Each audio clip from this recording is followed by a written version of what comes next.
Music is lately a tool politicians rely on to mobilize and appeal to undecided voters in the campaign season.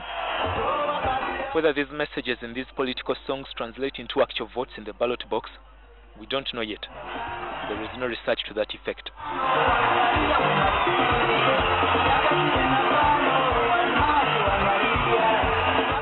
When Ugandans started to demonstrate a level of political awareness in the 1950s and 60s, politicians did not in the beginning think of music as a tool that could work to their benefit.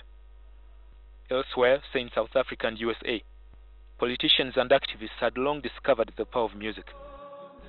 The song We Shall Overcome, for example, was widely used by African Americans during the civil rights movement to rally for their rights to vote and assemble, among others.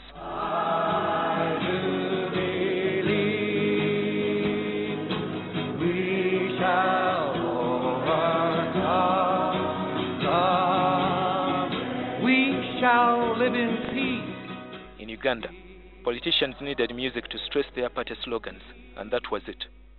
Music was seen as a business for failures and society misfits. The Uganda People's Congress songs were the most frequent.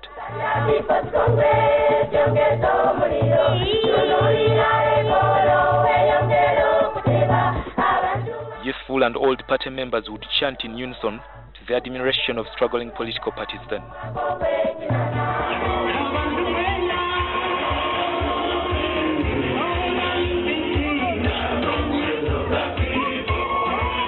In the 1980s, Democratic Party would also come up with a Gumire Dipi tune that is sung with energy but has little appeal of musicality in it.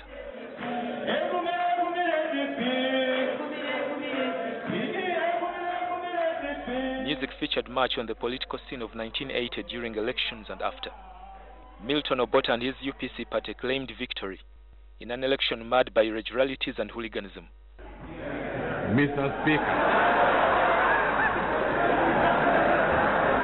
The election was stolen, and Yoweri Museveni of the little-known Uganda Patriotic Movement went on to start the National Resistance Army. The rebel outfit gave the Obote government the worst challenging times.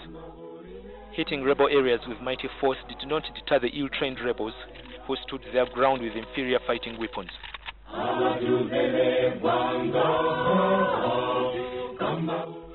One of the things that kept these men advancing in the bush was the cheapest of all mechanisms: music. How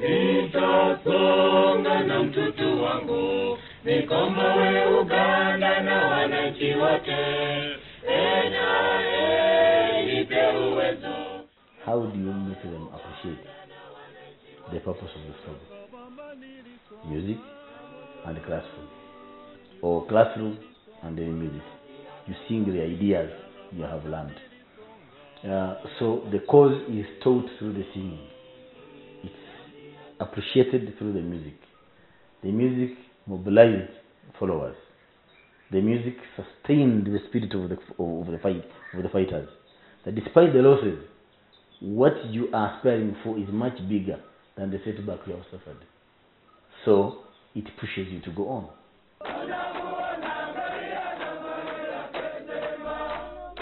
When the late Brigadier Chefe Ali joined NRA, his companions remember him as a reserved man with a span of knowledge and talent. Chefe had earlier trained in Mozambique with fighters of the Front for the Liberation of Mozambique. He knew well the art of resistance. He had learned from Mozambique that music fuels the mind of a man in the center of an important struggle. He taught NRA fighters morale-boosting songs. When a fighter felt enemy assault, the fighters would sing in memory of them. When they captured new ground, tunes like Moto Wawaka would be sung. Other songs were to mobilize the population. Even internally, a song of defiance galvanizes the spirit of the fighter. After the Bush War, NRA continued to use music as is when it morphed into UPDF. In 1986, popular artists took to doing songs of hope. Uganda had been hit by post-war challenges like disease, hunger, and poverty. Phil Rutaya's Voices Are Crying Out was among the famous tunes then.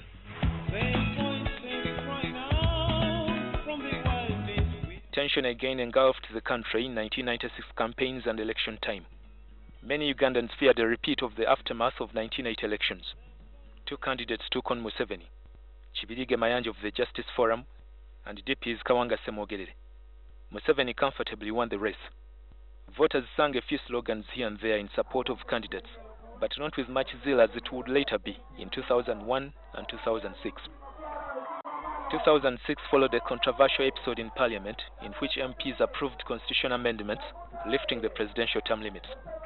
The excitement and displeasure about the decision was the talk across the country. Those in support of Museveni and NRM would chant Bamwongere Chisanja to mean give him another term. Towards 2006, real songs in support of Chisanja or third term started.